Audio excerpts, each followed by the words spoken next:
કરી. હમણાં સાહેબે કીધું કે હું એન્જિનિયર, મોટામાં મોટા એન્જિનિયર આપ છો, પણ જો એન્જિનિયરિંગ વર્ક આ કલા અને કારીગરી જો વિશ્વકર્મા ભગવાને આપી જ ન હોત તો સાહેબ આ સૃષ્ટિનું અર્થતંત્ર કદાચ ઓબામા પણ ન હોત અને કદાચ મોદી સાહેબ પણ ન હોત. કારણ આપણે માત્ર આ ઝાડવા છે ને, ઝાડવા ઉપર કલા ન આપી હોત તો આપણે શું કરતા હોત? આ કલાથી તો અર્થતંત્ર વિશ્વનું ચાલી રહ્યું છે. 5 કલા વિશ્વકર્મા ભગવાનના 5 પુત્રોના હાથમાં છે. આખું અર્થતંત્ર જેને કહેવાય એ વિશ્વકર્માના ભગવાનના 5 પુત્રોના હાથમાં છે, ન કે કોઈ બીજાના હાથમાં હોય. અર્થતંત્ર ચલાવવું હોય વિશ્વનું તો વિશ્વની કલા આપનાર કારીગરોના દેવતા નથી, આખું સૃષ્ટિનું અર્થતંત્ર ચલાવનાર દેવતા છે. જેમ ઓબામા વિશ્વને ચલાવે, ટ્રમ્પ અત્યારે વિશ્વને ચલાવતા હોય, એમ વિશ્વને આખું જો ચલાવતા હોય તો એના તમામ સંતાનો 84 લાખ યોનિઓ વિશ્વકર્મા ભગવાને સર્જન કરી છે. અને એ દેવતાના આપણે સૌ વંશજ એવું નથી કે લુહાર સુતાર કર્યા જ હોય, તમામ એ વિશ્વકર્મા ભગવાને માનવું. સાહેબ જે કણ બી કહેવાયા, એક કણ વાવે અને એમાંથી અનેક કણ ઉગે. સાહેબ જેને નિયમ ઘડ્યા ને એમને એમ કીધું હોય કે આ ઘઉંનો દાણો ઊભો જ વાવવાનો. સાહેબ કેળ વળી જાય, શું થાય કે એક દાણો મારે વાવવો છે ને તો આમ ઊભો જ વાવવાનો, આમ ઊભો જ વાવવાનો. વાવી શકાત નહીં, પણ એમને હતું કે મારા દીકરા હેરાન થાય, આમ કણ નાખે અને ચટ્ટો બટ્ટો થઈને ઊભો થઈને દાણો 1000 કણ ઊભા કરનાર એ સર્જનાર વિશ્વકર્મા ભગવાન. એને તો તમામ લોકોએ માનવા જોઈએ.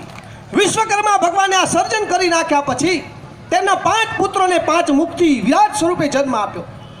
પહેલા પુત્ર મનુ, નમસ્તે દેવ દેવાય, મનુ બ્રહ્મા નમો નમઃ, લોહ કાર્ય વિશારદ જગતામ ઉપકારિણી.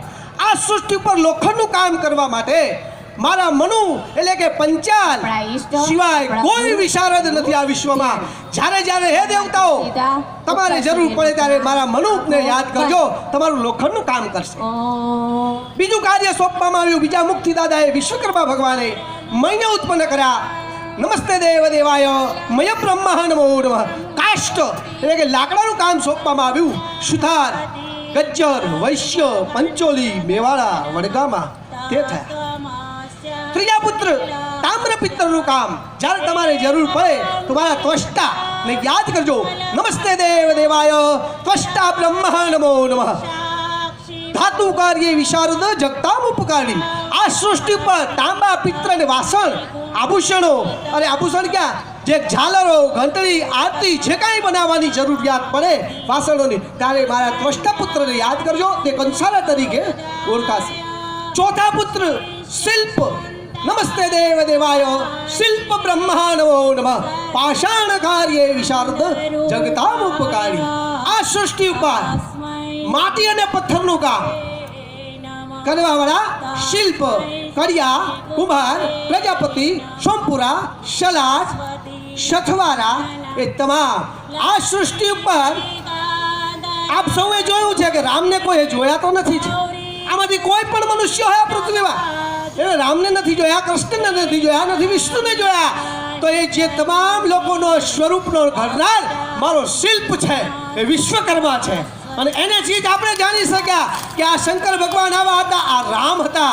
જો દેવને પણ એમના શરીર ઉપર હાસ્ય આવતું હોય, તમે ઇસ્કોનમાં મંદિર રાધા કૃષ્ણની મૂર્તિ જોઈ હશે, કેવું હાસ્ય હોય છે. સ્વામિનારાયણ ભગવાનની મૂર્તિ જોઈ હશે, હાસ્ય છે. અને અમુક ભગવાનની મૂર્તિ જોઈ હોય શંકર ભગવાનની, એમાં હાસ્ય હશે અને અમુકમાં હાસ્ય નહીં હોય. તો સાહેબ એમાં અમારા જીવ એમાં રેડી દઈએ છીએ. અમે શું કરીએ છીએ? એમાં જીવ આખો અમારો રેડી અને એમાં હાસ્ય પૂરીએ છીએ. એવી અલૌકિક મૂર્તિ બનાવીએ છીએ અને એના દર્શન આપ કરો છો. જ્યારે મૂર્તિ બનાવી એની ઉપર ચડી, અને જો શિલ્પ ઉપર ચડીને મૂર્તિ બનાવતો હોય અને એને ઘડનાર જો શિલ્પ હોય ને વિશ્વકર્મા ભગવાનના દીકરા હોય તો કેવો ગર્વ અનુભવવો જોઈએ. જ્યારે મૂર્તિ બને પછી જ ભગવાન તરીકે પૂજાય છે, ને તો રોડ ઉપર ઘણી મૂર્તિઓ પડી હોય. તો એવા સર્જનહારના દીકરા અમે વિશ્વકર્મા દાદાના ચોથા પુત્રના હાથમાં મંદિર બને, મહેલ બને, ચાહે ડેમ બને, કે આ સૃષ્ટિનું કોઈ અર્થતંત્ર ચલાવવું હોય તો પ્રથમ સ્થાપના થતી હોય તો વિશ્વકર્મા ભગવાનના આ ચોથા પુત્ર સર્જન કરે છે. પાંચમા પુત્ર ભગવાને કીધું કે જ્યારે તમારે સોના ચાંદીના આભૂષણોની જરૂર પડે મારા પાંચમા પુત્ર દેવજ્ઞને યાદ કરજો. નમસ્તે દેવ દેવેશુ દેવજ્ઞ દેવાય નમઃ સ્વર્ણ કાર્યે વિશારદ જગતામ ઉપકારી. આ સૃષ્ટિ ઉપર જ્યારે જ્યારે હે દેવતાઓ તમારે આભૂષણની જરૂર પડે તો મારા દેવજ્ઞ એટલે કે સોનીને યાદ કરજો. સાહેબ અત્યારે તો મોટું અર્થતંત્ર પટેલોને જૈનોના હાથમાં જ છે સોની કામ. પણ સાહેબ તમને ઘડવાનું કહીએ તો એ કાંઈ ઘડતર કે નમૂનો નહીં કરી શકો.